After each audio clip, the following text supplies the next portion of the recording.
Ayan, magandang araw guys, Matsuki TV. Meron tayo ditong Sharp na Gigawa 7.5. May crack yung kanyang housing at galing na sa ibang technician. Meron tayong extra dito na housing, ibang brand nga lang, para mawala na yung tagas kasi tumatagas talaga. Nagpalit na ng gearbox, tumatagas pa rin. So may crack yung housing niya nung binaklas ko siya kanina. So meron tayo ditong extra housing naman, ibang brand to. Brick ang brand niya, pero okay pa yung kanyang housing. Ang sira naman ito ay motor, parehas, dryer tsaka wash, sira yung motor. So ito ang ating in-offer sa customer na kaya nating ipalit yan dyan. Sabi ko, huwag kang mag-alala, kayang-kaya natin yan. Medyo matrabaho lang. Ayan guys, tingnan natin kung anong magagawa ni Matsuki TV. Panoorin nyo ako, sundan nyo kung ano ang ating discarding pagpapalit ng kaha. Ayan, brick ang brand, 7.5 kilograms din. Yan, okay. So problema lang nito guys, ito biak yung ano na to, yung pinakang housing nya.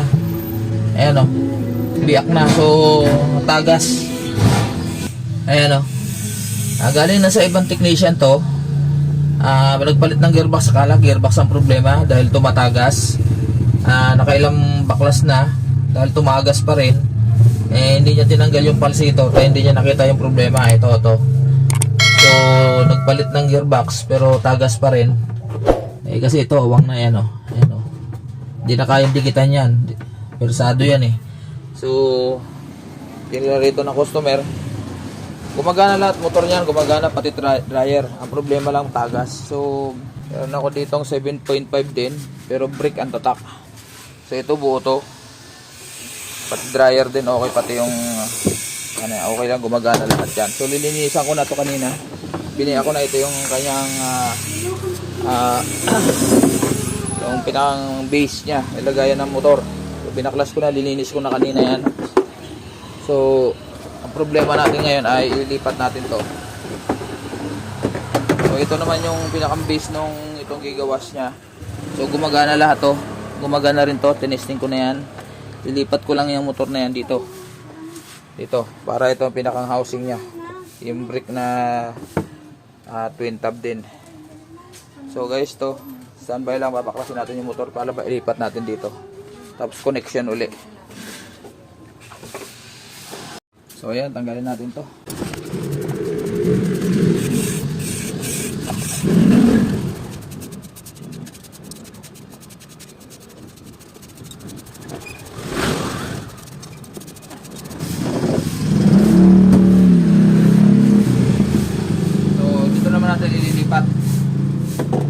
Ito yung kapartner kasi nung brick.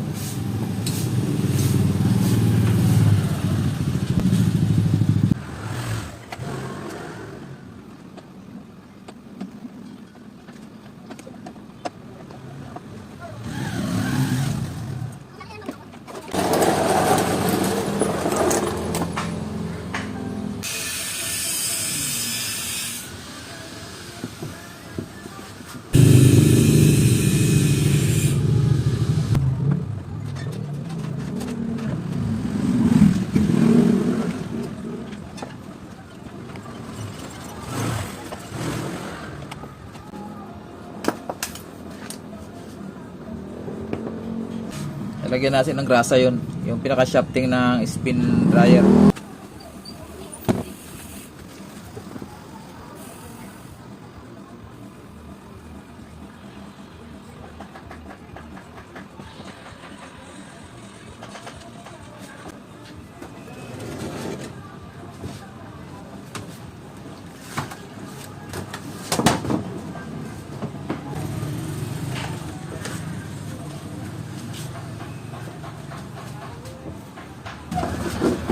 Hindi ko na sa inyo pakita kung paano sinentro ha. At medyo mabigat-bigat din to. Bigat na. So ang problema guys, ito yung original na belt nya. Yan. Usapan naman namin ni may-ari na possible na maluwag to o basikip. Hindi natin matatansya hanggat di natin nasusubukan. Kasi siyempre nagbago, iba yung mounting nito. Itong bago na to yung pinalit ko. Iba yung mounting yan. kumpara dun sa base ng ano niya, yun.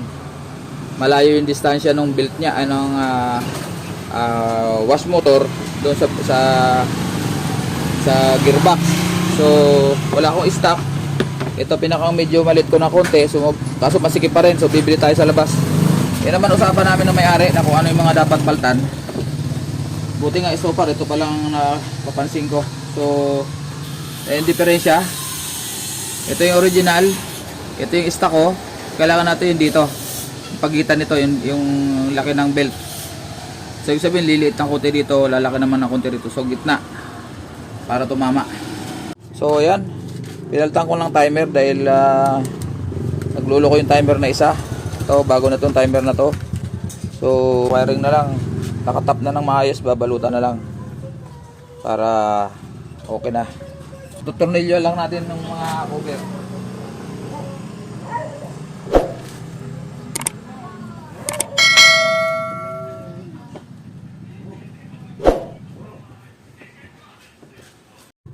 Yan, lawan natin. Pandarin muna natin, saksak muna natin. Tingnan muna natin ang ano pa unahin natin. Ayun, inunan natin yung dryer, ayun oh. Ayun. Okay, takpan na natin guys. Takpan na rin.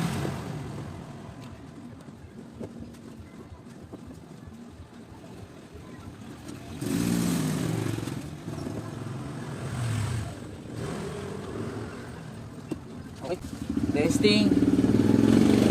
Saksak natin. Okay, dryer muna. Ito muna tayo. Kabila. Dryer muna. Ayun, umikot na. Umikot na. Tingnan natin. Ayun, stop kagad. Siyempre, may preno. Ayun.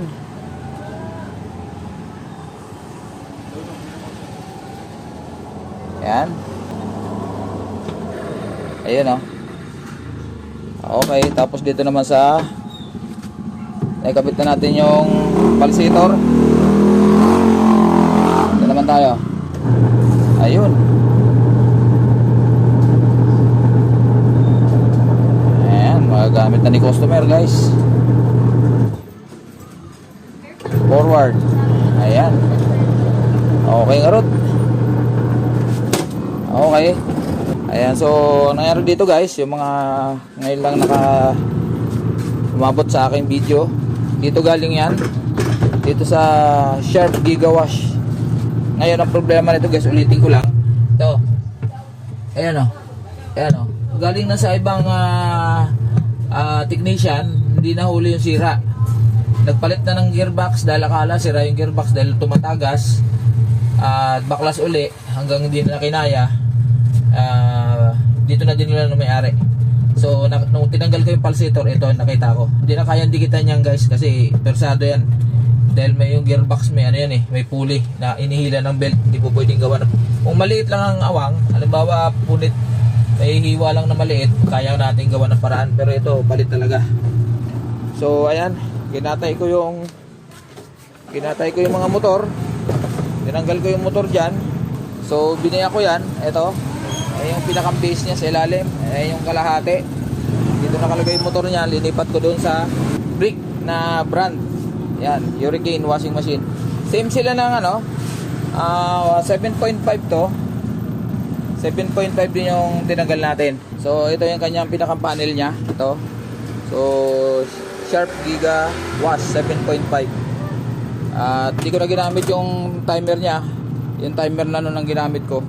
Kasi sira na yung timer niya, nagluloko. Minsan ayaw. So ayan guys, maraming salamat. At gumagana na itong biglang nagbago yung kanyang housing. Ayan. So ang naging problema pa pala nito, is yung kanyang belt. Yung kanyang belt, palibasa ito ay ito yung pinakang base niya.